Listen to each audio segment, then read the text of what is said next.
Today, we are undeleting the story of Blanche Monnier. This is not just a true crime case. It is a descent into the darkest corners of the human heart. It is the story of a secret that was kept for a quarter century and the girl who went into a room and never truly came out. Our story begins in the mid-1870s. To look at the Monnier family was to look at the peak of French high society. They were aristocrats, they were wealthy, and they were pure. Blanche was the heart of that family. She was 25, she was vibrant, and she possessed a beauty that was the talk of the town. But Blanche had a streak of independence that didn't fit the rigid, royalist mold her mother, Louise, had cast for her. Blanche fell in love, and the man she fell in love with was a lawyer. He was successful enough, but to Louise Monnier, he was unfit. He was a commoner, he was older. He represented a world that Louise despised.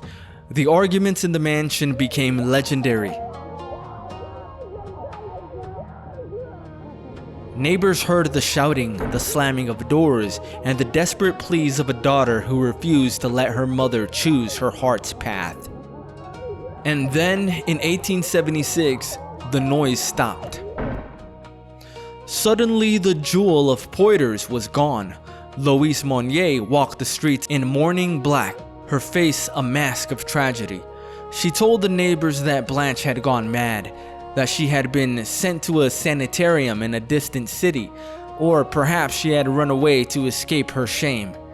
The town, respecting the family's privacy and noble status, did not ask questions. They offered their sympathies and then they moved on. But Blanche hadn't gone anywhere. As the sun set over Poitiers that final evening in 1876, Louise Monnier led her daughter to the top floor of the house.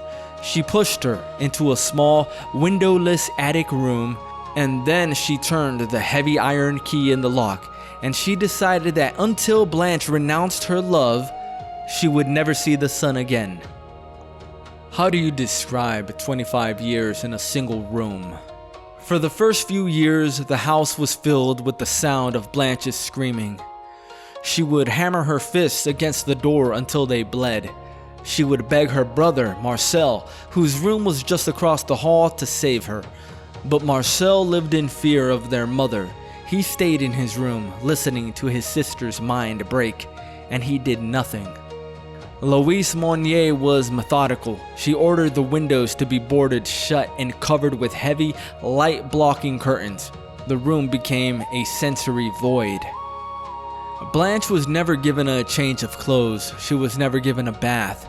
The elegant dresses of her youth rotted off her body until she was left with nothing. Her mother would open the door just enough to slide a tray of scraps across the floor.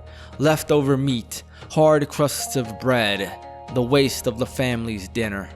And eventually the screaming stopped. Blanche began to live in a state of suspended animation. She stopped fighting the rats that came for her food. She began to welcome them, actually, as the only living things that would touch her. She sat in the center of a straw mattress that slowly became a mound of filth, of human waste and decaying organic matter. Outside, the lawyer she loved died in 1885. Her mother told her the news through the door, thinking that it would break her spirit and make her repent. But Blanche stayed in the dark. She had forgotten how to be a daughter. She had forgotten how to be a woman. She was becoming a creature of the shadows. By May 1901, 25 years have passed. Louise Monnier is now an old woman, still a pillar of the community, still wearing her mask of aristocratic dignity. But on May 23rd, the Attorney General's office receives a letter. It is written in a shaky hand, an anonymous cry for help from someone who could no longer stay silent. Perhaps a servant who had seen too much, or a neighbor who finally realized the ghost upstairs was real. And the letter read, "Monsieur Attorney General, I have the honor to inform you of an exceptionally serious occurrence. I speak of a spinster, and a spinster would be a single woman. A spinster who is locked up in Madame Monnier's house, half starved and living on a putrid litter for the past 25 years. In a word, in her own filth. When the authorities arrived at the Monnier estate, they were met with a wall of polite resistance. Louise Monnier was calm, but as the officers ascended to the top floor, a smell began to permeate the hallway. It was the smell of a tomb. They broke the door down. When the light hit the room for the very first time in 9,000 days, it revealed a scene that horrified the nation. There, amidst the piles of rotting food and excrement, sat a skeletal figure. She was naked. Her hair was a matted shroud that reached her feet. She weighed barely 55 pounds. She looked at the officers with wide, unblinking eyes. She didn't scream, she didn't run. She simply cowered from the light. As they wrapped her in a blanket and carried her out of the house, a crowd gathered in the street. They saw the jewel of Poyders for the first time in a quarter century. She wasn't a girl anymore. She was a hollowed out shell of a 52-year-old woman. Louise Monnier was found in the parlor, sitting in her favorite chair, drinking a cup of coffee.